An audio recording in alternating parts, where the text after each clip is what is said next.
Bonjour et bienvenue sur Neutrinopolis, mon réseau ferroviaire intriqué à la complexité quantique. Aujourd'hui, comme promis, nous allons développer une petite interface pour pouvoir commander nos aiguillages à travers le clavier de notre ordinateur. Alors, une fois n'est pas coutume, je vais commencer par la fin. Donc, je vais vous montrer le résultat qu'on va obtenir après le développement de notre interface. Alors, première chose, n'oubliez pas de raccorder votre ordinateur, bien sûr, soit au câble RJ45, soit, comme je vais faire chez moi, au Wi-Fi de votre train miniature de la Z21. Donc, je vais dans mes paramètres Wi-Fi et je vais choisir mon réseau de train Neutrinopolis.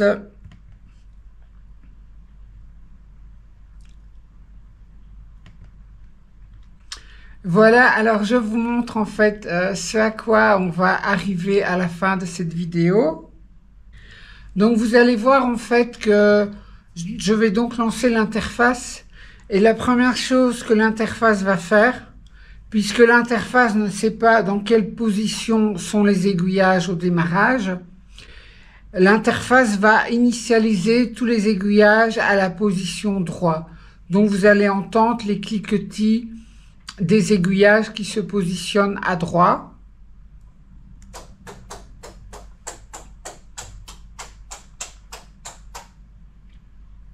Et puis voilà, notre interface a démarré.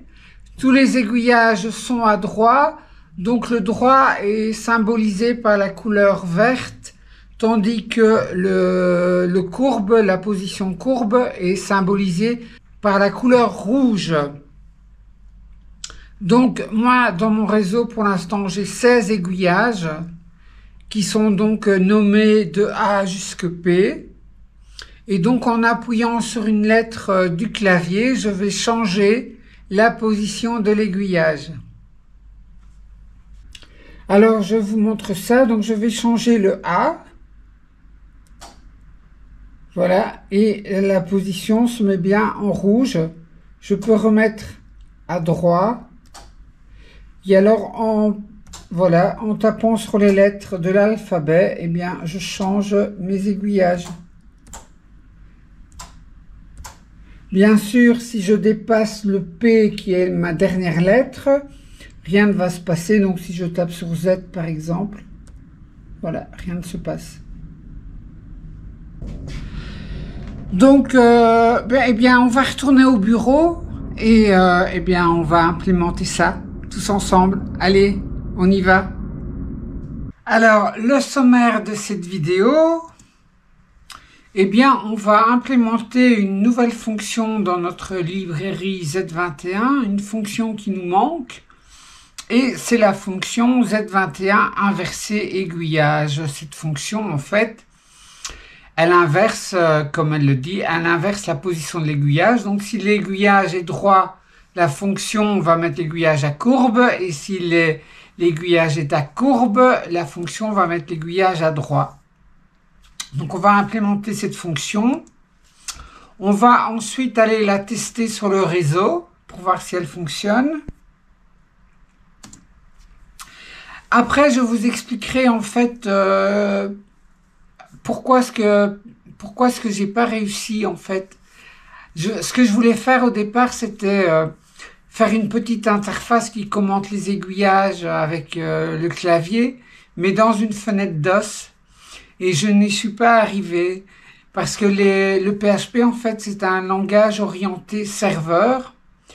Et donc, les fonctionnalités concernant le clavier, elles sont vraiment réduites à son strict minimum. Et j'ai pas réussi à faire ce que je voulais dans une fenêtre DOS. Et je vais vous expliquer tout ça. On verra ensuite l'architecture de notre interface. Donc, comment est-ce que ça va fonctionner, comment est-ce que c'est organisé à l'intérieur du fichier PHP. On va ensuite voir le code de l'interface. Donc, ce sera un seul fichier qui s'appelle interface.php. Pour exécuter ce fichier, il nous faudra installer et configurer un serveur web. Donc c'est assez facile, hein. On va utiliser WAMP Server, qui est un serveur gratuit que vous pouvez trouver sur Internet. Et puis, pour terminer, on fera une petite démo, bien sûr, de notre interface pour voir si elle fonctionne. Et je terminerai la vidéo en parlant éventuellement de ce que pourrait contenir la suite de mon cours sur la Z21. Voilà, vous êtes prêts? On commence? Allez, go, c'est parti alors. Dans notre fonction Z21 include.php, on va rajouter notre nouvelle fonction Z21 inversé aiguillage que voici. Cette nouvelle fonction, elle prend en paramètre bien sûr le numéro d'aiguillage qu'il faut inverser. Qu'est-ce que contient cette fonction? Eh bien, l'ordre de positionner l'aiguillage dans sa nouvelle position, donc positionner l'aiguillage avec comme paramètre le numéro de l'aiguillage et sa nouvelle position. Comment est-ce qu'on connaît la nouvelle position de l'aiguillage? Eh bien, c'est en fonction de sa position actuelle. Donc, on a une table qui s'appelle table aiguillage, qui a comme indice le numéro d'aiguillage, et que pour chaque position, chaque aiguillage, cette table contient sa position actuelle de l'aiguillage, donc soit droit, soit courbe. Donc, on teste cette table. Et si on voit que la position est droite, on sait qu'on doit mettre l'aiguillage à courbe. Et si la position est courbe, on sait qu'on doit mettre l'aiguillage à droite. C'est ce qu'on fait ici, en fait. Donc, on teste la table aiguillage en donnant comme paramètre, comme indice, le numéro d'aiguillage. Et si ça renvoie droit, on sait qu'on doit mettre l'aiguillage à courbe, donc on initialise une variable à courbe. Sinon, on doit l'initialiser à droit. Et c'est cette variable position qu'on va passer ensuite dans notre commande Z21 positionner aiguillage. Donc c'est assez simple. Ce qu'il ne faudra pas oublier, c'est puisqu'on a changé un aiguillage dans le réseau, il faut que la table aiguillage reflète ce changement. Donc il faudra aller dire que la table aiguillage qui prend comme indice le numéro d'aiguillage a maintenant la position qui est contenue dans la variable position. D'accord? Donc c'est assez simple. Cette table aiguillage, elle a été initialisée ailleurs dans une autre fonction. Donc c'est une variable globale au système. Donc on va déclarer la table aiguillage comme étant globale. Et alors, les différentes commandes sont mises dans une condition. Et cette condition, c'est quoi? C'est de voir si le numéro d'aiguillage qui est passé entre paramètres est un indice correct de la table aiguillage. Donc, c'est une condition supplémentaire, je dirais. En cas de mauvaise programmation, par exemple, on essaierait d'inverser un aiguillage numéro 100 alors qu'on n'a que 20 aiguillages dans le réseau. Le numéro 100 n'est pas un indice correct de la table et donc en fait la fonction va renvoyer false et donc on n'exécutera pas l'inversion de l'aiguillage. Il nous reste bien sûr, vous l'aurez compris, à initialiser cette table aiguillage, hein. Et donc ça on va le faire dans la fonction d'initialisation de la Z21. Donc après l'initialisation du socket, on va initialiser la table. Donc en fait, ce qu'on va faire, on va boucler sur tous les aiguillages du réseau. Donc on va partir de 0 et on va aller jusqu'au nombre d'aiguillages moins 1. Puisqu'on commence à compter à partir de 0. Et pour chaque numéro d'aiguillage, on va positionner la table aiguillage qui a comme indice numéro d'aiguillage à droite. Et donc, puisqu'on positionne chaque aiguillage à droite, il faut que ce soit également le cas dans le réseau. Donc, on va envoyer la commande Z21, positionner l'aiguillage, numéro d'aiguillage à droite. Alors, comme cette boucle, elle va s'exécuter assez rapidement, pour ne pas noyer la Z21 par des commandes, je fais un petit temps d'attente, je fais un petit sleep, et donc j'attends 150 millisecondes entre chaque commande pour positionner l'aiguillage.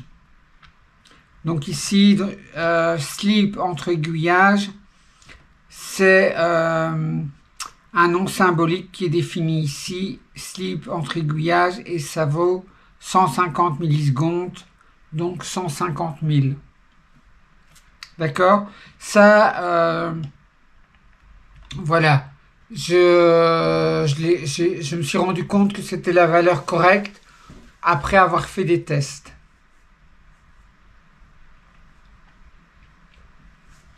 Enfin, pour terminer, ce qu'on peut encore dire, c'est qu'en fait, il ne faut initialiser la table aiguillage que si elle n'existe pas encore. Si elle existe déjà et qu'elle a été initialisée précédemment, il ne faut pas la réinitialiser et remettre tous les aiguillages à droite.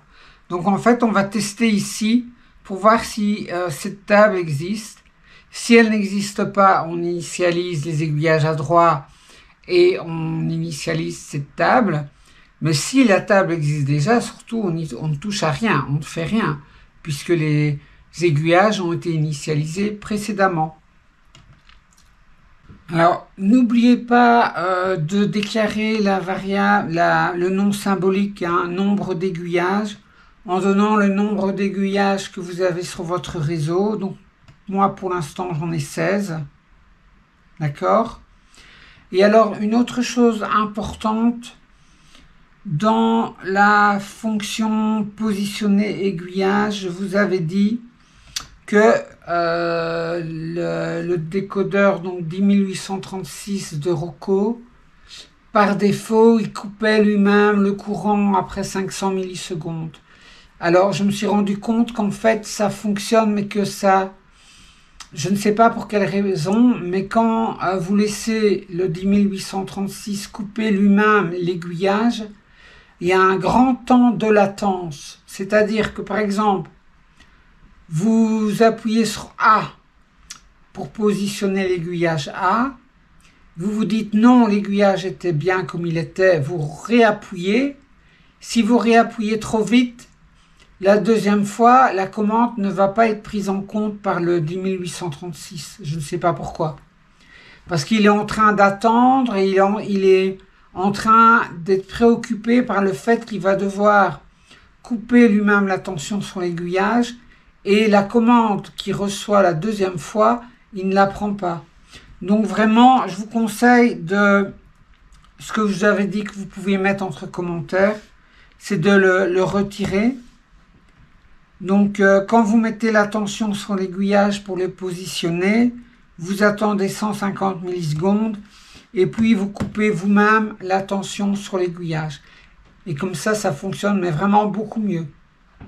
Vraiment. Très important.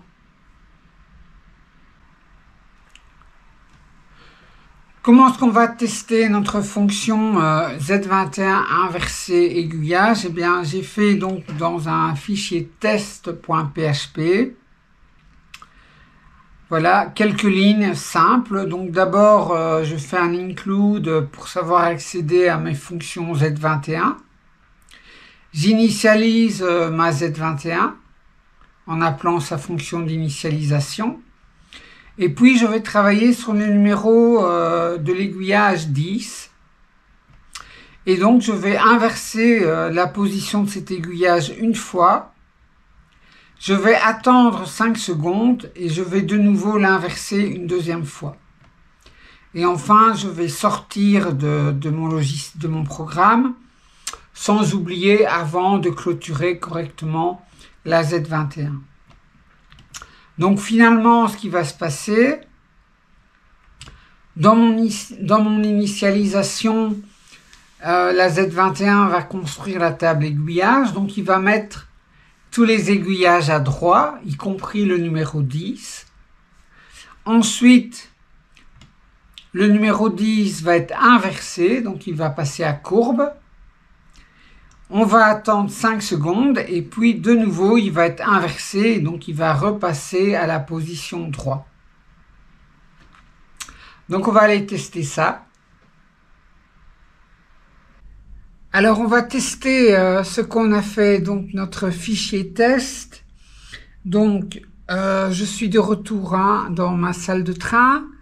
Je lance ma fenêtre DOS.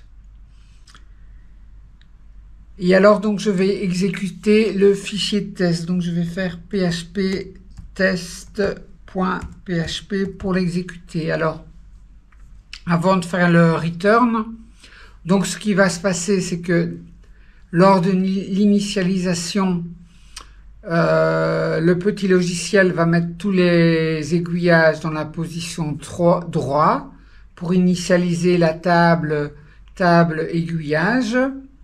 Et puis, il va changer 2 fois la position de l'aiguillage 10. Donc, il était droit, il va se mettre à courbe. Il y aura un arrêt de 5 secondes. Et puis, l'aiguillage va de nouveau se mettre à droit. Donc, finalement, l'aiguillage 10, il va changer 3 fois de position. Donc, je lance mon fichier et alors, on va voir ça. Alors, je me suis mise en fait tout près de l'aiguillage 10, hein, donc c'est celui-là. Donc je vais taper sur la touche Enter pour exécuter mon logiciel et en même temps je vais filmer l'aiguillage 10. Donc il doit changer 3 fois de position. On est parti. Donc c'est celui-là. Hein.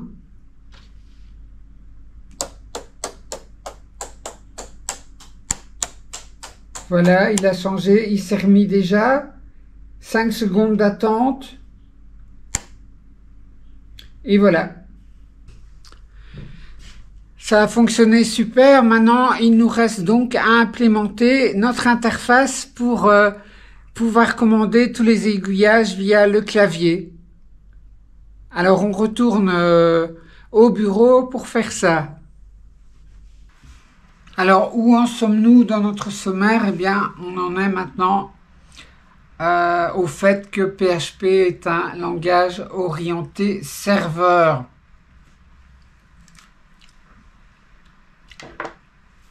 Alors moi, au départ, je voulais faire vraiment quelque chose de simple. Donc, dans une fenêtre DOS, ce que je voulais, c'était détecter qu'une touche clavier était enfoncée et inverser l'aiguillage correspondant à cette touche clavier. Mais ça ne fonctionne pas parce que justement, PHP est un langage orienté serveur et que tout ce qui est fonction de détection de touches clavier, c'est vraiment très primaire et je n'ai pas réussi à le faire. Alors, qu'est-ce que c'est en fait quand on dit que le langage PHP est orienté serveur? Eh bien, je vous ai fait un schéma. Ici, vous avez à gauche votre navigateur Internet, donc par exemple Chrome ou bien Edge pour Microsoft. Vous avez votre navigateur et vous voulez surfer. Et donc, vous demandez à charger une page qui s'appelle commande.php par exemple. Donc, à travers Internet, vous allez atteindre le serveur qui contient la page et le serveur web, il va aller chercher la page et il va vous la renvoyer. Cette page, elle va contenir quoi? Du code HTML, du code JavaScript et du PHP. Mais avant de renvoyer la page, le serveur web va exécuter le code PHP. Donc ici, dans notre exemple, le code PHP, il est mis entre tag plus petit que point d'interrogation PHP et il se termine par le tag point d'interrogation plus grand que. Et notre code PHP, il ne contient que l'ordre echo démo. Donc simplement afficher le string démo. Eh bien, avant de renvoyer la page, le serveur web va exécuter ce code PHP. Donc ce qui va renvoyer en fait au navigateur chez vous, eh bien il va vous renvoyer la page commande.php, oui, mais qui ne contient plus que le code HTML, que le code JavaScript, et à la place du code PHP, il va vous renvoyer ce qui était le résultat de l'exécution du code PHP. Donc ici, dans notre exemple, le résultat du code de l'exécution du code PHP, eh bien, c'est simplement le string démo. Donc le serveur web va donc exécuter le code PHP et va renvoyer le résultat de l'exécution avec le HTML et le JavaScript. Dans le navigateur, on reçoit la page commande.php et donc on va afficher cette page à l'écran en tenant compte du code HTML, puisque le code HTML, c'est le code qui décrit comment doit être affichée la page. C'est le code qui décrit la police de caractères, les couleurs, les choses comme ça.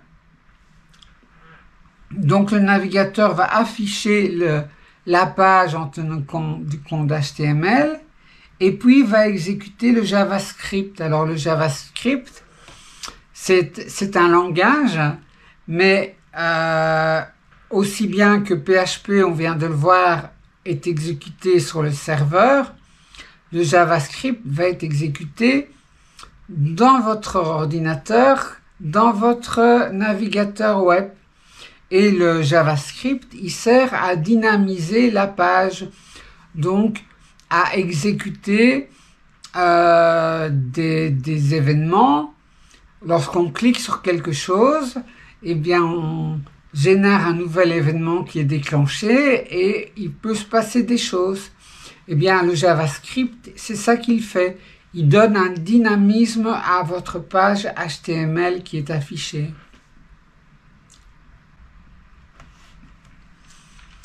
Alors on en est maintenant à voir l'architecture de notre interface, d'accord?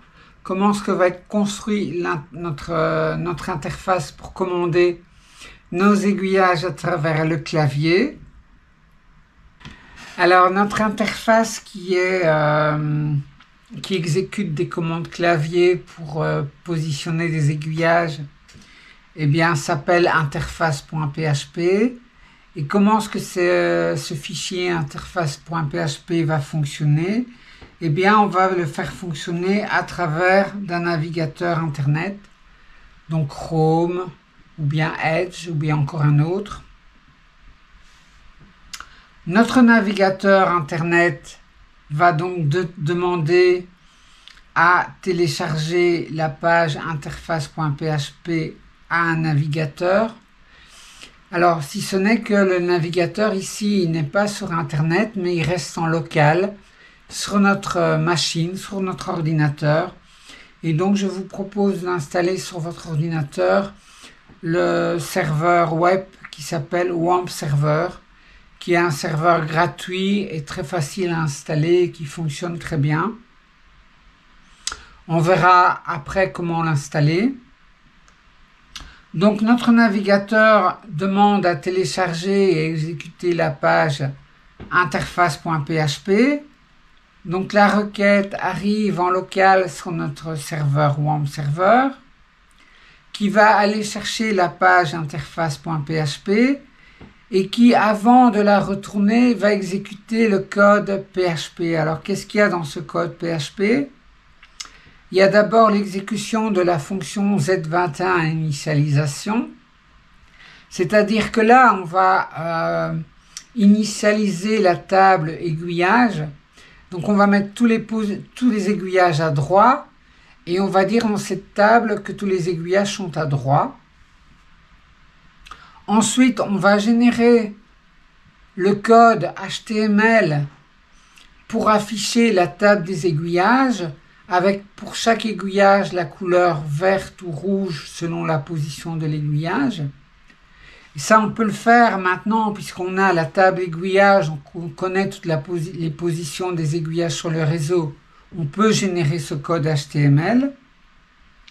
Et puis enfin, on va sauver la table aiguillage dans un mécanisme qu'on appelle un mécanisme de session et qui permet de partager des variables entre des pages web. Donc on va sauver la table aiguillage pour ne pas chaque fois devoir la réinitialiser et remettre tous les aiguillages à droite. On le fait une fois la première fois, mais après on ne le fait plus. Donc une fois que notre serveur web en local aura exécuté la partie PHP, il va renvoyer la page interface.php et notre navigateur, qu'est-ce qu'il va faire? Il va afficher le code HTML, c'est-à-dire qu'il va afficher notre tableau avec la position de tous les aiguillages. Et puis, il va exécuter un petit JavaScript qui va attendre qu'une touche clavier soit frappée. Donc, le HTML, je vous rappelle, c'est un langage avec des marqueurs qui permet de décrire une page web. Donc, sa couleur, sa police de caractères, est-ce que les caractères sont centrés ou pas, etc. Tandis que le JavaScript, c'est un langage qui va donner du dynamisme à la page. Quand on va cliquer sur un bouton, quelque chose va se passer, quelque chose va être exécuté, quelque chose va changer. Eh bien ça se fait par le JavaScript. Donc, je vous l'ai dit, l'exécution du JavaScript, on attend qu'un caractère soit frappé sur le clavier. Alors, si c'est A, eh bien on sait qu'on se réfère à l'aiguillage numéro 0. Si c'est B, on se réfère à l'aiguillage 1, etc. Donc une fois qu'un caractère est frappé sur le clavier, eh bien le JavaScript le détecte et demande de nouveau à recharger la page interface.php, mais en donnant comme paramètre le numéro de l'aiguillage. Encore une fois, du côté du serveur, il va aller chercher la page interface, mais avant de la retourner, il va exécuter le code PHP. Cette fois-ci, dans le code PHP, qu'est-ce qu'il y aura? On ira rechercher depuis le mécanisme de session la table aiguillage qui contient la position de tous les aiguillages. On va refaire une initialisation de la Z21, mais cette fois-ci, tout le code pour initialiser la table aiguillage ne sera pas exécuté puisque la table aiguillage existe déjà. Ça va juste initialiser le socket UDP. Ensuite, on va inverser l'aiguillage ayant le numéro le numéro étant passé ici en paramètre. On va ensuite reconstruire en HTML la table avec la position de chaque aiguillage avec sa couleur. Et puis enfin, on va sauver la table aiguillage dans le mécanisme de session pour qu'elle soit de nouveau récupérable à la prochaine fois. On retourne la table interface et de nouveau le navigateur il exécute ce qu'il a reçu. Donc il affiche le code HTML et donc il affiche la position de tous les aiguillages qui sont verts ou rouges. Et puis il exécute un JavaScript qui attend qu'on tape de nouveau un caractère sur le clavier. Et ainsi de suite, on va boucler comme ça. Je vous montre maintenant la page interface.php. Alors, dans cette page, en fait, la première chose qu'on fait, c'est ouvrir le mécanisme de session pour mémoriser les variables entre les pages, c'est obligatoire que ça doit être fait en tout début. Donc, c'est la première chose à faire. Ben, cette commande, en fait, c'est une commande PHP, donc elle est entourée des tags début de PHP et fin de PHP. Ensuite, on a nos tags HTML, donc début d'HTML, début de header dans le HTML, fin de header, parce que j'ai essayé de simplifier au maximum, donc je ne mets rien qui n'est pas strictement nécessaire. Et puis début de body, donc début du corps du HTML, et dans ce corps HTML, eh bien, c'est là qu'on insère nos commandes PHP. Donc de nouveau un tag PHP. Première chose qu'on fait, c'est qu'on va chercher nos fonctions, la définition de nos fonctions Z21, bien sûr.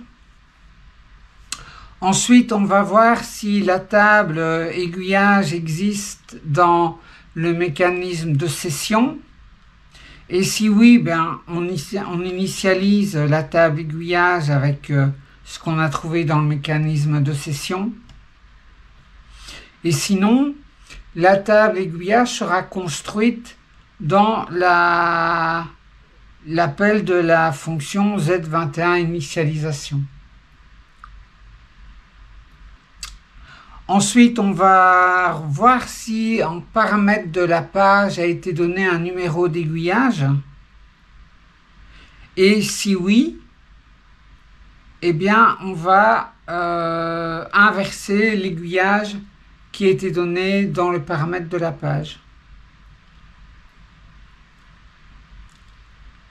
On construit ensuite le code HTML pour afficher le tableau avec l'ensemble des aiguillages et une couleur à chaque aiguillage. Donc on a d'abord des tags pour centrer le tableau, faire un saut de ligne.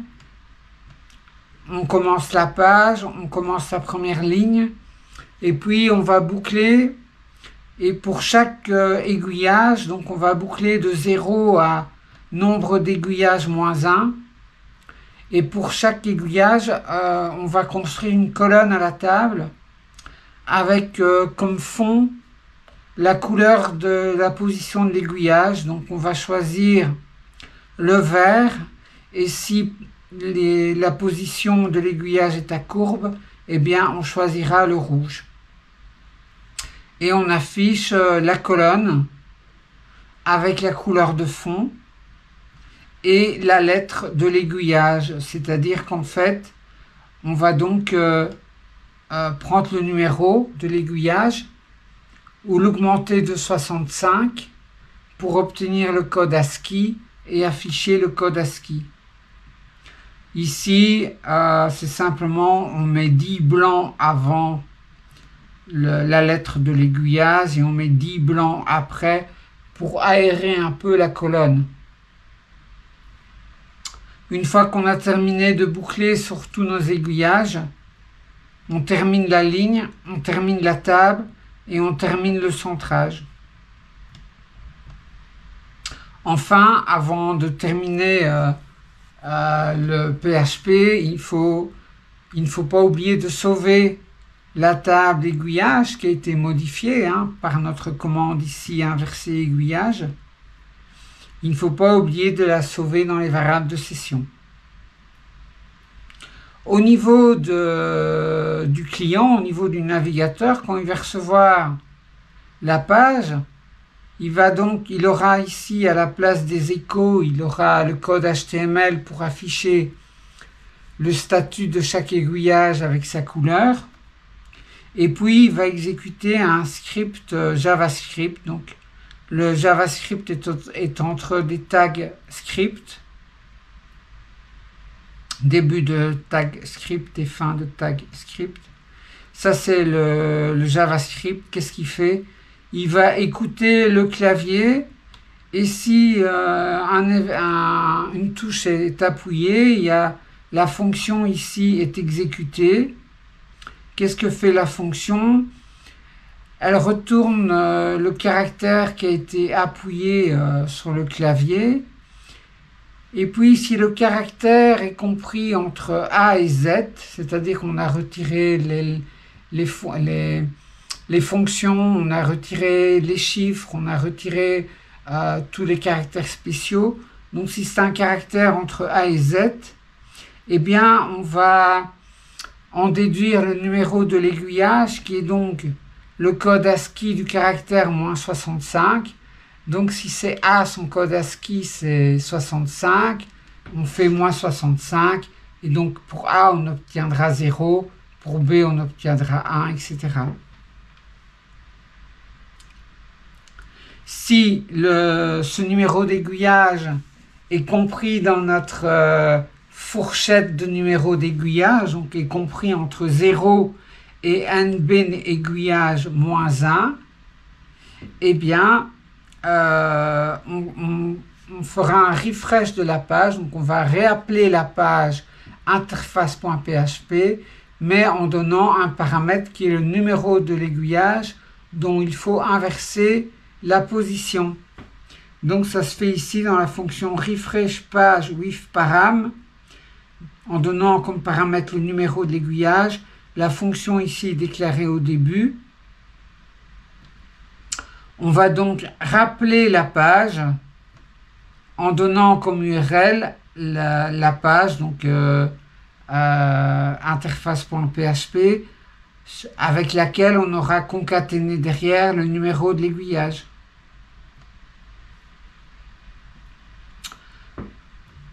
Donc on a terminé notre script JavaScript. Et puis on termine proprement avec les tags HTML, donc fin de body et fin d'HTML. En ce qui concerne maintenant le serveur WAMP serveur, eh bien il y a le lien dans la description de la vidéo pour savoir télécharger le serveur. Donc vous le téléchargez, vous l'installez. Par défaut, je pense que tous les paramètres sont corrects. Alors, il y a juste une chose à faire, c'est de définir un host, c'est-à-dire c'est un serveur virtuel à l'intérieur de votre machine. Alors, je vous montre comment on fait. Donc, une fois que vous avez lancé votre serveur, WAMP Server, il va se trouver ici dans les icônes. Donc, vous cliquez pour ouvrir, et puis vous devez aller dans VirtualHost et faire une gestion de VirtualHost. Là, vous devez déclarer un nouveau VirtualHost. Donc, par exemple, moi, je vais prendre démo. Ça va être le nom de mon serveur web en local, démo. Et je dois donner le chemin donc où vont se trouver mes sources PHP de mon serveur local démo. Donc c'est où se trouve le répertoire, où se trouve interface.php. Donc voilà, ici moi c'est mon chemin. Mon interface PHP se trouve ici, dans ce chemin-là. Alors la version de PHP, vous pouvez prendre la dernière, hein, la 8.2. Et puis voilà, simplement, c'est terminé. Donc, qu'est-ce qu'il faut faire? Je suppose que c'est demander la création, voilà. Donc, voilà, la mise à jour a été faite. Donc, peut-être que par prudence, c'est mieux de redémarrer le serveur. Donc, je fais un bouton droit sur le serveur et je vais donc redémarrer de zéro.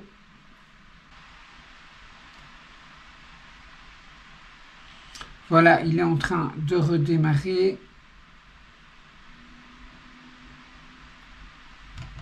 Voilà, il est redémarré.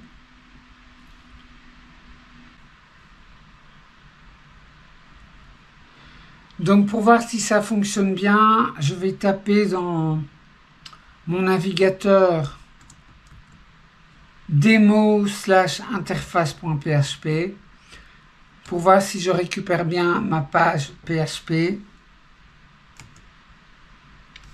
Et voilà, ça fonctionne bien, j'ai bien l'interface qu'on va construire ensemble.